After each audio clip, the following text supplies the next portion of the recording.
Commander Jinwoo Park stood in the giant crystal room where all the alien leaders met to make big decisions. Jinwoo did not look impressed or scared. He had seen worse things.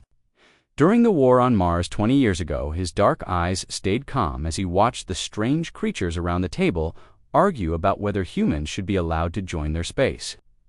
Club, the alien with long, slimy arms called a Vorthok, was making angry noises through its talking machine. The machine turned the weird sounds into words that humans could understand, but the meaning was clear enough. The Vorthok thought humans were just violent animals who loved to fight and kill the creature, waved its arms around like it was trying to scare Jinwoo, but the human commander just stood there like a statue. Dr. Hannah Kim sat at the small table that was meant for humans. She was the smartest person Earth had ever sent to talk with aliens. She could speak 7 different alien languages and knew more about space politics than most aliens knew about their own governments. But right now, she looked tired and sad because she had been trying for 3 whole years to convince these aliens that humans deserved a chance. The blue-skinned aliens, called Kolari, were laughing at something on their glowing screens. Jinwoo could see the screens from where he stood. They showed videos of human soldiers fighting in the old wars on Earth.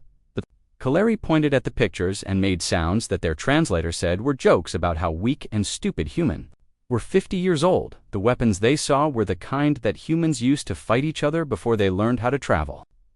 What Earth had now, Jinwoo knew this because he had helped design some of the new weapons himself. Tall, thin aliens called Zephyrians were reading from a long list of complaints about humans. They said humans were too aggressive and would start wars with peaceful aliens. They said human ships were too loud and would disturb the quiet of space. They did not want humans around 3 years ago. When Dr. Kim first came to this place, she brought gifts from Earth to show that humans wanted to be friends. She brought music and art and books that showed the best parts of human culture, but she also brought examples of human technology to prove that Earth was advanced enough to join the galactic community. It was that both opinions were completely wrong. The humans had been very careful about what technology they showed to the aliens. Guards carried were basic models that any human police officer might use, the computers and machines that remembered the meeting 3 months ago when Earth leaders decided what to do if the aliens said no to human membership. President Su's ship crashed in the desert 60 years ago. Humans had learned to think ahead and plan for every possibility. The crash had been the beginning of everything. Earth scientists studied the alien ship and learned how to build better engines and stronger materials. Human engineers figured out how to make energy shields and laser weapons, thought they were better than everyone else, while Dr. Kim spent 3 years trying to make friends with the aliens. Their space stations were all the ships humans had. The truth was that those ships were just the ones that humans wanted the aliens to see. The real human fleet was hidden in the dark spaces between stars, waiting for orders. The octopus-looking aliens called Octari were talking about how humans would pollute the galaxy with their crude technology. They showed pictures of human factories and cities. Factories were building weapons and ships that could destroy entire star systems. If Jinwoo watched as each alien species voted on whether to let humans join their club. The Vorthok voted no because they said humans were too violent. The Kolari voted no because they said humans were too primitive. The Zephyrians voted no because they said humans were too unpredictable. The Octari voted no because they said humans were too messy. Every single alien species in the room raised their hand or tentacle or whatever they had to say that humans were not welcomed. Gar Kim closed her eyes when the final count was announced. Be safer and more peaceful without humans disturbing the natural order. Jinwoo could see tears in Dr. Kim's eyes because she had worked so hard to make this moment turn out differently. But he also saw something else in her expression. He saw relief. Commander activated the small communication device on his wrist and spoke 2 words that every human in the galaxy, humans to beg or cry or get angry. Instead, Jinwoo just gave an order like he was telling his troops to clean their weapons after training. Within 1 hour, every human ship in the area started moving toward the edge of alien space. The diplomatic station that had been humanity base for 3 years was emptied in 30 minutes. Human guards destroyed all the equipment and computers so that aliens could not study them. Human scientists took every sample and every piece of research with them. Human diplomats burned all their notes and files before leaving. The aliens watched this happen and felt proud of themselves. realized they were not wanted, the Vorthok ambassador said something about how humans were cowards who only acted tough when they thought they could win an easy fight. Dr. Kim was the last human to leave the station. She walked past all the alien diplomats who had spent 3 years treating her like she was stupid or dangerous. She did not look angry or sad anymore. She looked like someone who had just finished a very long and boring, and even smiled a little when the Kolari ambassador said something mean about humans being too emotional. Jinwoo waited for Dr. Kim at the door of their ship, room full of celebrating aliens, and said she had never been more ready for anything in her life. Their ship pulled away from the alien station. Jinwoo opened a secure channel to send a message back to Earth. The message was simple, but it would change everything. He told President Lee that the diplomatic option had failed and that it was time to activate the backup plan. He told her that the aliens had made their choice, and now humanity would make theirs. The aliens partied for 3 days after the humans left. Rejection of humanity was not the end of the story. It was just the beginning of a much bigger and more terrible story that would make them wish they had said yes when they had the chance back on Earth. President Lee read Jinwoo's message and smiled. For the first time in months, she called an emergency meeting of the Shadow Council, the secret group that had been preparing for this day for decades. It was time to show the galaxy what humans could really do when they stopped pretending to be weak and harmless. The attack came during the Grand Assembly when representatives from hundreds of alien species had gathered on the massive Crystal Palace was filled with beings from across the galaxy, all congratulating themselves on keeping their civilization safe from dangerous influences like humanity. They had no idea that their celebration was about to become their worst. Nightmare Captain Taeho Kong sat in the command chair of his battleship, the Earth Hammer, as it hung invisible in hyperspace just outside the capital system. The human fleet had traveled through dimensions that aliens did not know existed, using technology that Earth scientists had developed from studying crashed alien ships. Lee had chosen for humanity to announce its return to galactic politics. He opened a communication channel to all ships in his fleet. At will, 50 human warships materialized out of empty space directly above the capital world, appearing so suddenly that alien sensors could not track where they had come from. The vessels were larger and more menacing than anything the aliens had ever seen, with hull designs that seemed to bend light around them and weapon arrays that glowed with barely contained energy that in military school had prepared them for fighting humans. The energy beams from Kalari cruisers passed harmlessly through human ship shields and reflected back at their own vessels. Dar Minsu O, breakthrough in defensive technology, had found themselves accidentally firing on each other as their own weapons were turned against them by human shield systems that made their attacks. To destroy his ship with a weapon that could supposedly crack planets, the energy beam struck his shields and was immediately the hard way that their most powerful weapons were useless against human technology. But the space battle was only part of the human plan. The ground assault that would capture the capital world itself, her soldiers did not arrive in landing craft or dropships like normal armies would. Instead, they simply appeared inside the most important buildings on the planet using teleportation, technology that aliens thought was impossible. The human soldiers moved through the government district like ghosts in powered armor that made them invisible to alien sensors and immune to energy rifles. The beams were absorbed by the armor and converted into power for the humans' life support systems.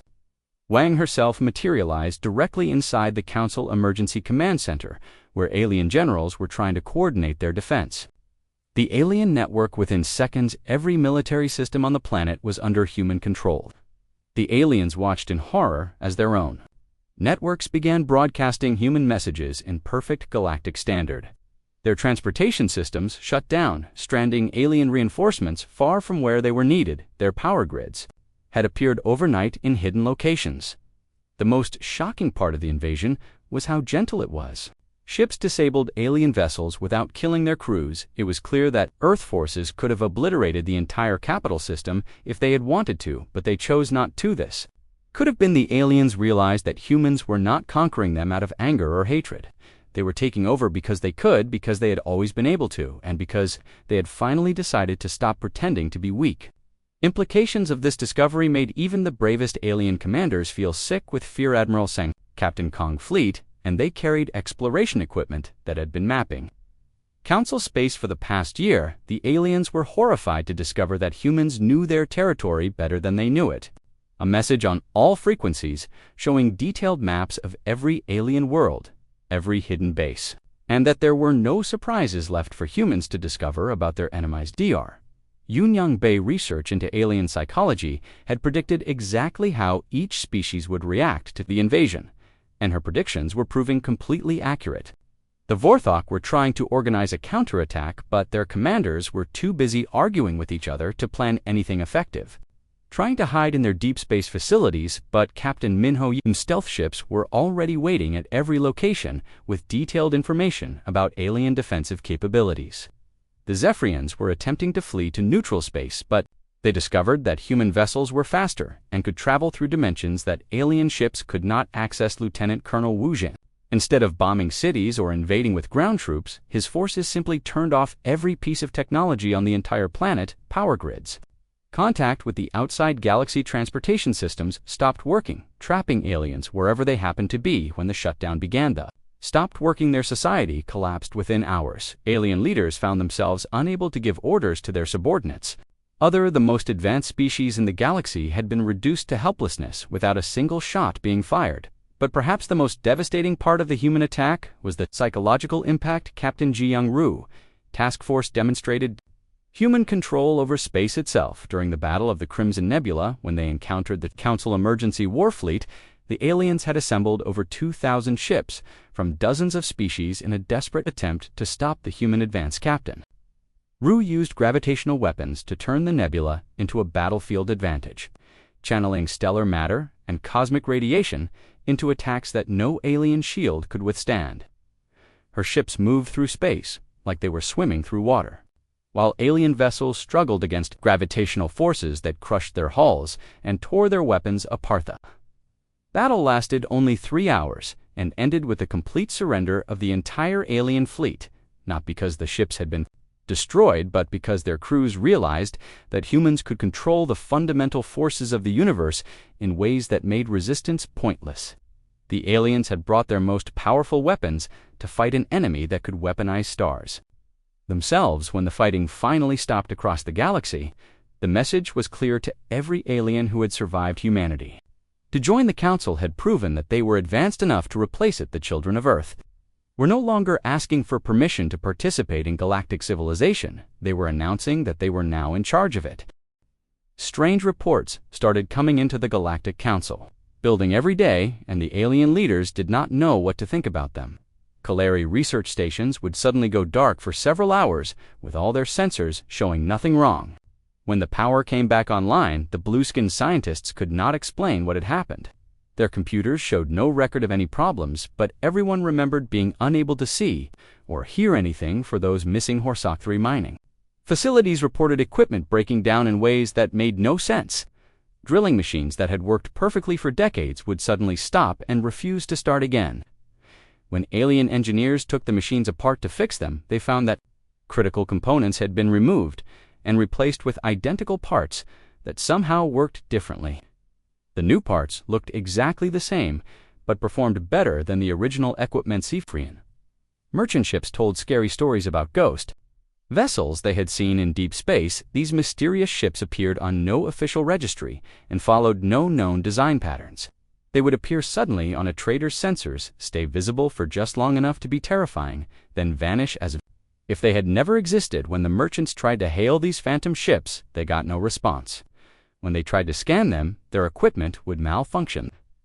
Most disturbing reports came from military patrols across the galaxy. Alien warships would detect something following them in hyperspace, but when they dropped back to normal space to investigate, they would find nothing. Their sensors would show empty space, but the feeling of being watched never went away. Some patrol commanders reported that their crews had started having nightmares about invisible enemies stalking them through the darkness. Counselor Vexton of the Vorthok was getting more nervous every day as the reports piled up on its desk. The massive creature tentacles kept twitching as it read about automated defense platforms that would shut down for exactly 3 hours, then reactivate with no memory of what had happened during the blackout. The platforms were supposed to be impossible to hack, but something was clearly getting past their security systems.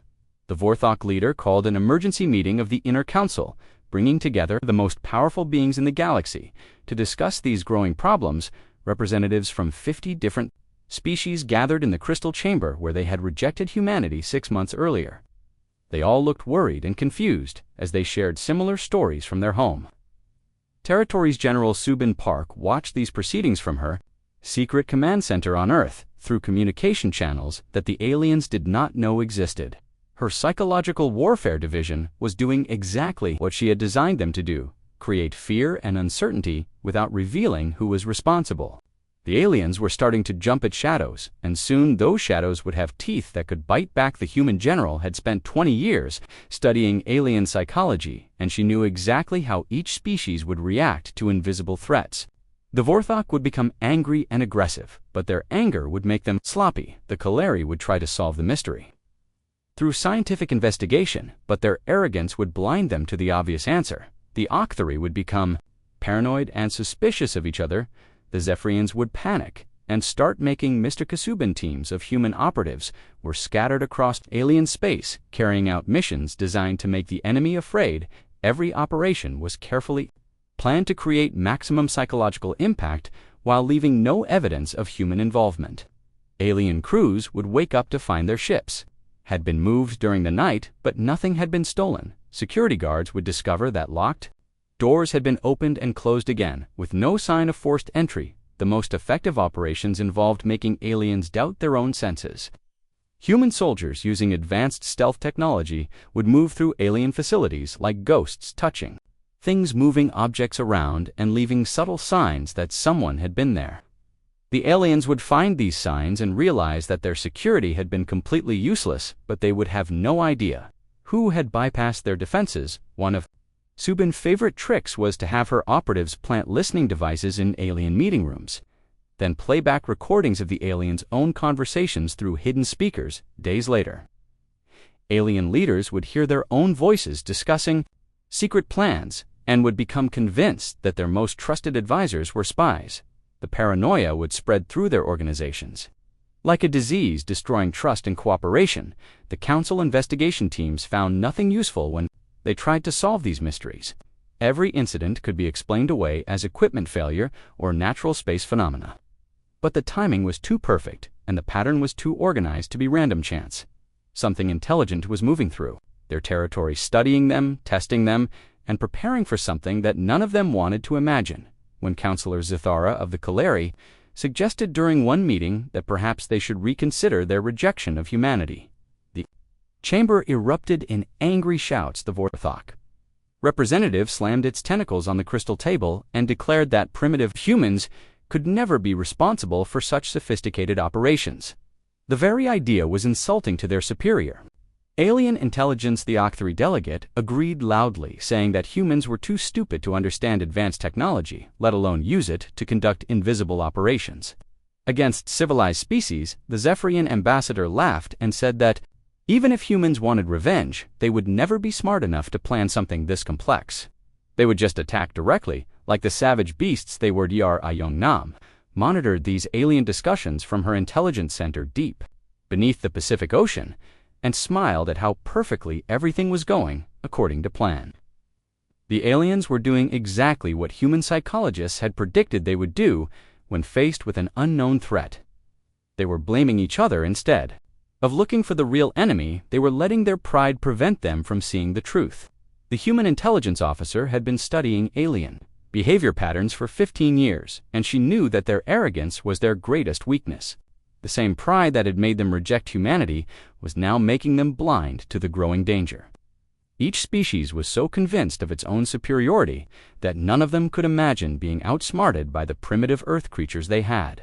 Dismissed as the weeks passed, the mysterious incidents became more frequent and more bold. Entire star systems would experience communication blackouts that lasted just long enough to be terrifying. Alien military bases would find their defensive systems had been reprogrammed during the night to broadcast embarrassing messages about their commanders. Personal files belonging to high-ranking alien officials would be leaked to news networks, causing political scandals. The psychological pressure was working exactly as Subin had planned.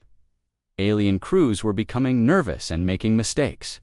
Alien commanders were becoming paranoid and turning on each other. Alien politicians were becoming desperate and demanding answers that their investigators could not provide. The mighty Galactic Council was starting to crack under the weight of fear and uncertainty. But the humans were just getting started. The invisible war of nerves was only the first phase of Earth's plan. For revenge, soon the aliens we discovered that their worst nightmares about human capabilities were actually conservative estimates. The species that they had dismissed as too primitive to matter was about to teach them a lesson. They would never forget about underestimating the children of Earth Lieutenant Colonel Woojin. Nam received orders from Earth Command to begin the next phase of operations. His Special Forces teams had been practicing their missions for months, and they were ready to show the aliens what real fear looked like. The time for subtle psychological warfare was almost over. The time for direct action was about to begin, and the galaxy would never be the same. The alien leaders continued their meetings, trying to solve a mystery that had no solution. They could accept the truth was standing right in front of them, but their pride would not let them see it. Humans were not the primitive savages the aliens believed them to be. They were apex predators who had been playing a game that the aliens did not even know they were part of, and now the game was about to end with Earth as the undisputed winner. 6 months passed without any word from human space, and the aliens were happy about it. The Galactic Council went back to their normal business of arguing about trade routes and who owned which. Empty planets, the Zephyrian merchant ships, continued flying between star systems carrying goods that aliens wanted to buy. The Octari kept digging holes in asteroids, looking for rare metals. The Kaleri built new research stations to study things that did not matter to anyone else. Everything seemed peaceful and normal in their perfect galaxy, just the way the aliens liked it. They congratulated themselves on making the smart choice to keep those violent humans away from civilized space. The Vorthok ambassador even made a speech about how much safer everyone felt now that the primitive Earth creatures were gone. Some aliens laughed and said they had probably scared humans so badly that they would never leave their home planet. Again, what the aliens did not know was that Admiral Donghian Choi was watching them from the darkness between stars. His massive ship, called the Shadowbringer, was floating in empty space. Where no alien sensors could find it, the ship was so big that it could carry 50,000 human soldiers, but it was completely invisible to alien technology. Human scientists had learned how to bend light around their ships, making them disappear like ghosts. Shadowbringer was not alone in the darkness. Admiral Choi commanded a fleet of 300 ships that had been built in secret over the past 20 years. These were not the simple vessels that aliens had seen during the peace talks. These ships were monsters made of metal and energy that could destroy entire planets if the admiral gave the order. Each ship carried weapons that the aliens could not imagine, and shields that could stop anything the galaxy could throw at them. Yen Wuxin worked in laboratories buried deep under the mountains of Earth, where no alien spy could ever find her. She had spent 10 years studying the crashed alien ships that humans had collected over the decades. Her team of brilliant scientists had taken apart every piece of alien technology and learned how to make it better. Human creativity combined with alien knowledge had produced weapons that made the aliens' own guns look like toys. One laboratory Dr. Shin team built kinetic cannons that could fire metal slugs at nearly the speed of light. These bullets could punch through any energy shield that aliens used because the shields were designed to stop energy beams, not solid objects. In another room, they created stealth systems that made human ships invisible, not just to sensors, but to the naked eye as well. They called it ghost technology, and it would make aliens very afraid. The most dangerous laboratory was where Dr. Shin herself worked on something called Project Hellfire. She had discovered that alien energy shields had a weakness. They would overload and explode if hit with the right frequency of electromagnetic pulse. Her team built weapons that could turn an alien ship's own shields into bombs that would destroy the ship from inside. The aliens would never see it coming. Captain Minho Yoon commanded a small fleet of stealth ships that were already operating in alien space. His mission was simple: capture alien vessels, study their weaknesses, and disappear before anyone knew he had been there. His ships were so quiet and invisible that they could dock with alien freighters, steal their cargo, and leave without the crew ever knowing they had been robbed. The first alien ship that Captain Yoon captured was a Kaleri. research vessel studying some boring space phenomenon, the blue-skinned aliens were so focused on their science that they did not notice when human soldiers teleported aboard their ship. The humans used sleep gas to knock out the crew, then spent 3 days learning everything about Kaleri technology before putting the aliens back in their beds and leaving. When the Kaleri crew woke up, they thought they had all taken a very long nap at the same time. They never suspected that humans had been crawling through their ship, taking pictures of everything and copying all their computer files. The research they thought was secret was now sitting in human databases, being studied by Earth scientists who would use it to build better weapons. Captain Yoon hit 7 more alien ships over the next 2 months. Each time his team learned something new about alien weaknesses. They discovered that Vorthok ships had blind spots in their sensor arrays. They found out that HFY vessels could be disabled by jamming their communication systems. They learned that Zephyrian freighters carried emergency transponders that could be hacked to send false distress signals.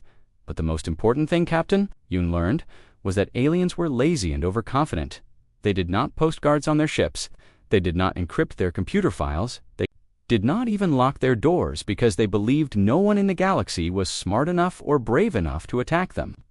This arrogance would cost them everything. When the real war began, intelligence officer Hyojin Bang had been working undercover in alien space for 5 years, pretending to be a trader from a distant world. She spoke perfect Galactic standard and had fake identification papers that said she was from a planet that did not exist. Her job was to make friends with aliens and learn their secrets while sending information back to Earth. Hyojin had contacts in every major alien government she knew, which Kaleri scientists were working on new weapons. She knew where the Vorthok kept their military supply depots. She knew the patrol schedules of HFY security forces. She even knew which Zephyrian merchants were willing to sell illegal weapons if the price was right.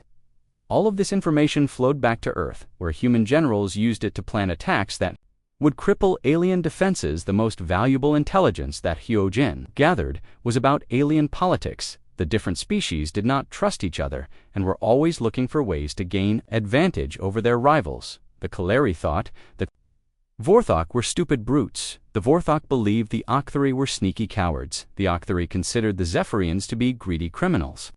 Everyone looked down on the smaller species and treated them badly. This political chaos was exactly what human strategists had hoped to find. When the time came to attack, aliens would be too busy suspecting each other to work together against humanity. They would waste time arguing about who was responsible for their problems while human forces destroyed them one by one. It was the perfect situation for Earth to exploit. Strange things started happening in alien space that made some creatures nervous. Trade ships would lose communication with their home bases for hours at a time before the signals mysteriously returned. Mining stations would detect phantom contacts on their sensors that vanished when investigated. Military patrols would find their equipment acting strange with computers rebooting themselves and weapon systems running diagnostic checks that no one had ordered. The aliens who reported these incidents were told by their superiors that they were imagining things or that their equipment was malfunctioning. Old alien leaders said that space was full of natural phenomena that could cause electronic problems. Young alien officers who suggested that someone might be testing their defenses were laughed at and told to stop reading too many adventure stories. What the aliens did not realize was that human infiltration teams were already inside their most secure facilities. Captain So-young Lee commanded a unit of human soldiers who could teleport directly through energy shields and solid walls. Her team had visited every major alien military base in the galaxy, planting listening devices and studying defensive layouts. The aliens never knew they had been there. These infiltration missions gave humans detailed maps of alien installations showing every weapon placement, every guard post, and every escape route. When the invasion began, human forces would know exactly where to strike for maximum effect. They would hit command centers first to prevent aliens from coordinating their defense. They would disable power plants to leave aliens stumbling around in the dark. They would jam communication networks to stop aliens from calling for help. Darmin Suo worked in Earth's most secret research facility, developing weapons that would shock the galaxy. Her team had created gravity bombs that could crush alien ships like tin cans. They built quantum disruptors that could teleport enemy weapons away from their targets. They designed neural scramblers that could knock out alien crews without damaging their ships. The aliens had never seen technology like this and would have no defense against it. The 6 months of silence from human space were not empty time. They were months of preparation and positioning. Human ships moved through the darkness like sharks, circling their prey. Human spies gathered information that would decide the fate of entire worlds. Human scientists created weapons that would make the galaxy tremble. All of this happened while aliens celebrated their victory over the primitive humans. The Galactic Council held a special ceremony to honor their wisdom, and rejecting humanity, they made speeches about how their peaceful civilization was safe from barbarian influence. They gave medals to the diplomats who had voted against human membership. They even built a monument celebrating their protection of galactic culture from Earth corruption. News of them noticed that their most trusted alien allies were actually human agents in disguise. None of them realized that their communication networks were being monitored by Earth intelligence services. None of them suspected that their military secrets were being copied and studied by human strategists, who would use that knowledge to destroy TH. The true scope of human capabilities began to unfold as more fleets emerged from the darkness of space like monsters awakening from a long sleep. Admiral Sung-Ho Lee exploration ships had spent the past year mapping every corner of Council territory. More thoroughly than the aliens had ever mapped it themselves. They knew the location of every hidden military base, every secret research facility, and every emergency bunker that alien leaders thought were completely unknown. The aliens watched their sensor screens in growing horror as human vessels appeared in star systems that were supposed to be empty. They found human observation posts in nebulae that aliens had considered too dangerous to explore. They discovered human mining operations in asteroid fields that alien surveys had declared worthless. The creatures who had dismissed Earth technology as primitive were learning that humans had been secretly operating throughout their space for decades.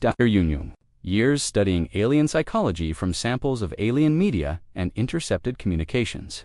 Her research predicted exactly how each species would react to the revelation of human superiority, and her predictions were proving accurate in every detail. The Vorthok would rely on brute force and discover that their strength was useless. Against human technology, the Kalari would attempt to negotiate and find themselves completely outmaneuvered by human diplomats who understood alien culture better than aliens understood it themselves. The Octari tried to hide in their deepest underground facilities, but human ground-penetrating sensors could detect life signs through solid rock from orbit. When Octari leaders sealed themselves in bunkers that were supposed to be impregnable, they found human soldiers waiting inside with detailed maps of every corridor and complete knowledge of every security system. Hide from Earth Forces Lieutenant Colonel Wu Jinnam became famous throughout alien space for his demonstration of human military doctrine during the siege of multiple alien worlds. His forces did not bomb cities or kill civilians. Instead, they simply made modern civilization impossible to maintain. Human hackers turned off power grids, leaving entire planets in darkness. Human engineers disabled transportation networks, stranding millions of aliens wherever they happened to be. When the systems failed, the most terrifying part of these operations was their precision. Human forces could shut down individual buildings while leaving neighboring structures completely functional. They could disable military communications while allowing civilian networks to continue operating. They could turn off life support systems in government facilities while ensuring that hospitals and schools continued to receive power. This level of control over alien infrastructure was more frightening than any weapon could be. Captain Gyung-gru Task Force met the Council Emergency War Fleet at the Battle of the Crimson Nebula, where over 3,000 alien ships from 50 different species had gathered for what they hoped would be their last stand against humanity. The aliens brought their most advanced weapons, their most experienced crews, and their most powerful vessels in a desperate attempt to prove that they could still fight back against the human invasion. The battle demonstrated the true gap between human and alien technology. Captain Ru used gravitational manipulation devices to turn the nebula itself into a weapon, channeling stellar matter and cosmic radiation into devastating attacks that ignored every defensive system. The aliens possessed human ships, moved through the battlefield like they were dancing, while alien vessels struggled against forces that crushed their hulls and scattered their formations. When the 3-hour battle ended with the complete surrender, of the alien fleet, it was not because the ships had been destroyed, but because their crews realized that resistance was pointless. Humans could control gravity itself, turning the fundamental forces of physics into weapons that made every alien defensive technology completely useless. The children of Earth were not just more advanced than the aliens had realized, they were operating on a level of science that most alien species could not even comprehend. But perhaps the most shocking revelation came when Dr. Hyen-Soo Chung appeared on every communication screen in the galaxy to deliver a message that would change everything. The elderly Korean scientist had been Earth-led researcher in alien studies for over 40 years, and now he was ready to share the ultimate secret about human-alien relations. Dr. Chung calmly explained that humanity had been in contact with galactic civilization for much longer than anyone realized. Every crashed alien ship that had been found on Earth over the past century had not been an accident. They had been carefully orchestrated events designed to give humans access to alien technology while allowing Earth to study alien psychology and military capabilities. The first contact scenarios that aliens remembered as random encounters with primitive human vessels had actually been elaborate intelligence-gathering operations. Human ships had deliberately allowed themselves to be detected and captured so that human agents could infiltrate alien society and learn everything about council, politics, technology, and military strategy.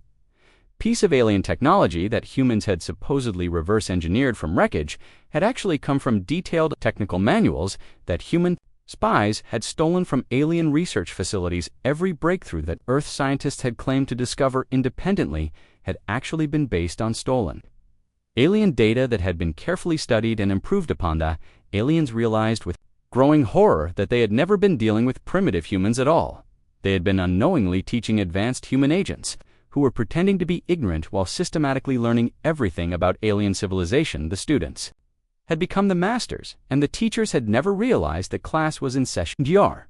Chung revealed that human intelligence services had detailed files on every alien leader going back generations. They had recordings of private conversations, psychological profiles based on decades of observation, and complete knowledge of personal weaknesses that could be exploited. Human agents had been present at every major alien political event for the past 50 years, gathering information and occasionally influencing decisions in ways that benefited Earth. The revelation explained so many things that had puzzled alien historians. Why had certain alien political movements failed at crucial moments? Why had some alien technological developments been abandoned just before major breakthroughs? Why had various alien military strategies proven ineffective during recent conflicts? The answer was that humans had been subtly sabotaging alien progress while accelerating their own development. Captain So-Young Lee's special operations teams had been conducting infiltration missions throughout alien space for decades. Her soldiers had visited every major alien military installation, planted listening devices, stolen technical documents, and identified critical vulnerabilities that could be exploited during wartime. The aliens had never known they were being studied like laboratory specimens. The most devastating part of Dr. Chung's revelation was the psychological impact on alien morale. Every alien leader realized that their most important decisions had been influenced by human manipulation. Every alien scientist understood that their research had been monitored and occasionally sabotaged by human agents. Every alien military officer recognized that their defensive strategies had been compromised from the very beginning. General Kyung-Min Im appeared on communication screens throughout the galaxy to explain the new military reality. Human fleets were already positioned at every strategic location in Council space. Earth forces had detailed battle plans for conquering every alien world, and human agents were embedded within every alien organization. The war was not beginning, it had already been won. The aliens finally understood why their rejection of humanity 6 months earlier had been met with such calm acceptance. The humans had not been disappointed by the Council decision, they had been relieved. They had never wanted to join alien civilization as junior partners. They had been planning all along to take control of it as the dominant species. The children of Earth had spent a century pretending to be weak while building the most powerful military force in galactic history. They had acted like students while secretly becoming the teachers. They had appeared to be seeking friendship while actually preparing for conquest. The greatest deception in galactic history was finally coming to an end, and the aliens were learning what it meant to be completely outmatched by a species they had dismissed as primitive. The surrender came not through military defeat, but through the simple realization that humanity had already won before the first shot was fired. The alien leaders, who had once sat in the crystal chamber and laughed at human weakness, now knelt before President Sujin Lee as she stood at the same podium where their representatives had rejected humanity 6 months earlier. The roles had completely reversed, and everyone in the galaxy knew IT President Lee did not gloat or make threats. As she addressed the assembled alien delegates, instead, she spoke calmly about the future that Earth's envisioned for galactic civilization. Her words were translated into hundreds of alien languages, but the message was clear: humanity would not destroy the existing order, but would reform it into something better, something that actually worked for the benefit of all species instead of just the powerful ones. The new structure that President Lee outlined was surprisingly fair, considering that humans now held absolute power over the galaxy. Species that had proven themselves to be peaceful and cooperative would maintain their independence under human protection. They would be allowed to govern their own worlds and conduct their own affairs, as long as they followed certain basic rules about treating other species with respect. However, alien governments that had shown aggression toward weaker species or had supported policies of exploitation would be placed under direct human oversight.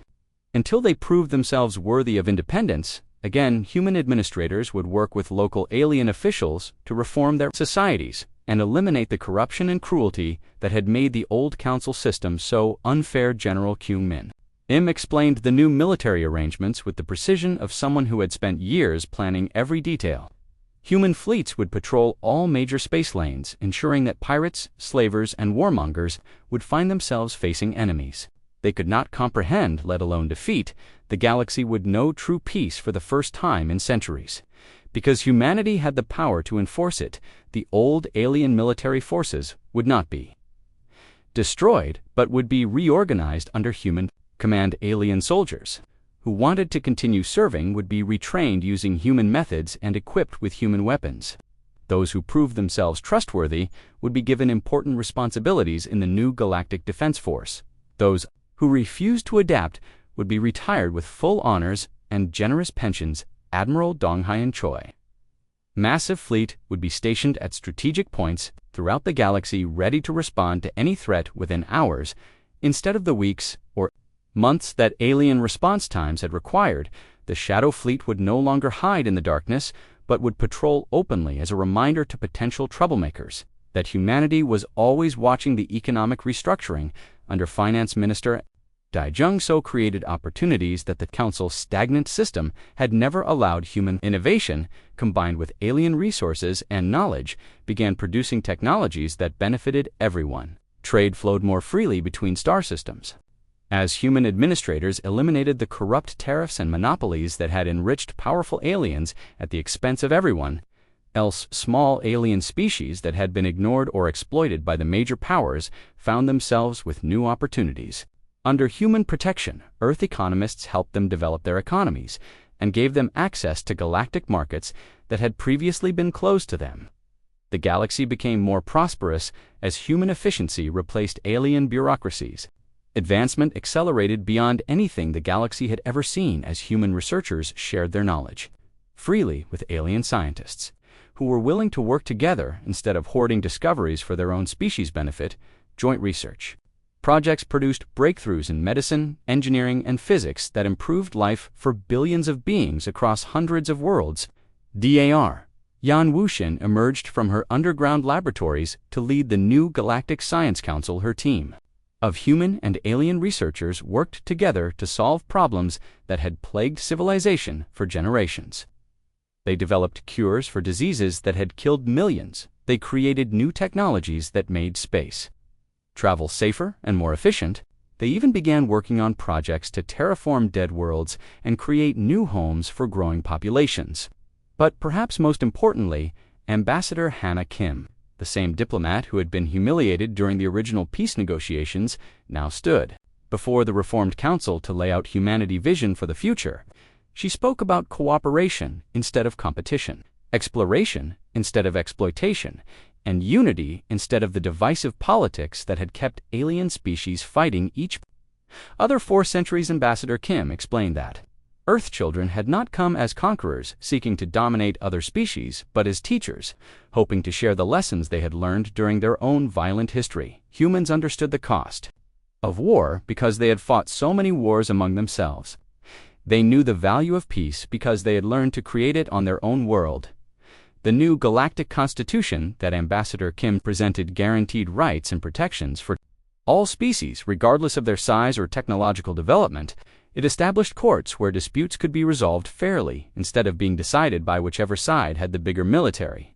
It created systems for sharing resources and knowledge that benefited everyone instead of just the wealthy and powerful. Some alien leaders objected to the new arrangements, claiming that humanity had no right to impose its values on other species.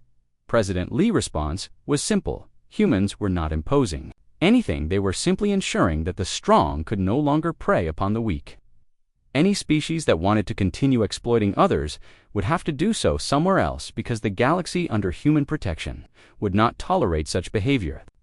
Transition to human leadership was surprisingly smooth because Earth administrators had spent decades studying alien societies and understanding what changes were needed most. Aliens were relieved to discover that humans were more interested in fixing problems than in punishing those who had created them. The new system worked better than the old one, and life improved for almost everyone. Captain Taeho Kong was appointed as the first human commander of the integrated galactic fleet, with alien officers serving under him based on merit, rather than the political connections that had determined promotions under the old system. The new military was more efficient, more fair, and more effective at maintaining peace than anything the Council had ever created. Dar Hyan Su Chung established the Galactic Historical Archive, where the true story of human-alien relations would be preserved. For future generations, the archive contained detailed records of how humanity had secretly guided galactic development for decades, ensuring that the lessons learned would not be forgotten by future leaders. As the months passed, it became clear that the Galactic Council's greatest mistake had been underestimating the species they had rejected. The humans they had dismissed as too primitive to join their club had become the civilization that would guide the galaxy toward a future that was brighter and more peaceful than anything that had come before. The greatest strength comes from those who have been underestimated. The species that appeared weak might actually be the strongest. The civilization that seemed primitive might actually be the most advanced. The beings who asked for friendship might actually be offering salvation in the end. The Council discovered that humanity's withdrawal from peace talks had not been a retreat, but a strategic repositioning. The children of Earth had not been seeking permission to join galactic civilization. They had been preparing to improve it. The rejection that the aliens had celebrated as a victory had actually been the beginning of their education by teachers. They had been too proud to recognize the galaxy was now under the protection of beings who had learned through centuries of warfare that peace was worth fighting for. The humans who had been called too violent to join civilized society had become the guardians, who would ensure that civilization actually remained civilized. Galactic order was not perfect, but it was just, and under human guidance, it would continue to improve for generations to come.